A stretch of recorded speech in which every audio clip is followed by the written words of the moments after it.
Let me start by defending your marketing team, because everyone else in this industry is about to blame them, and they are wrong. Your ads convert, your search rankings climbed. The phone is ringing more this quarter than last.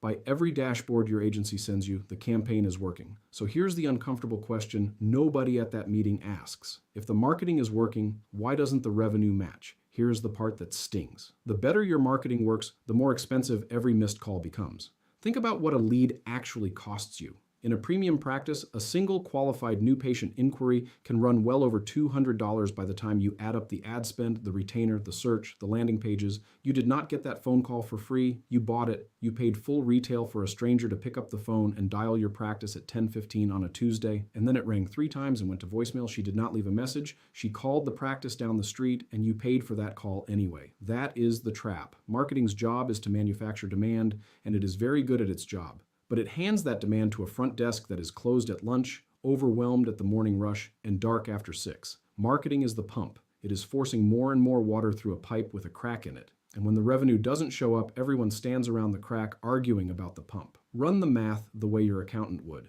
If a practice misses somewhere between a quarter and a third of its inbound calls, and the data says most do, then for every 4 leads your marketing buys, roughly 1 hits a dead end you already paid for.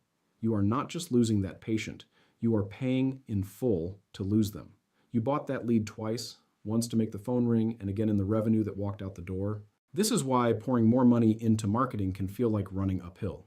You double the ad budget and the crack just leaks twice as fast. The agency shows you more calls, more clicks, more leads, and your bank account doesn't agree because the constraint was never demand, it was capture. Here's the reframe that changes the whole conversation. Your marketing team is not the problem. Your marketing team is proof the problem is worth fixing. All that demand they are generating is real. It is arriving. It is just leaking out of an intake layer that was never engineered to hold it. So fix the pipe. Rosey sits on the inbound line as the first contact. She answers inside 2 rings, not just at lunch, not just after hours, always. She qualifies the caller against your real protocols, reads your live calendar, books the consultation, anchors the deposit, and sends the confirmation text.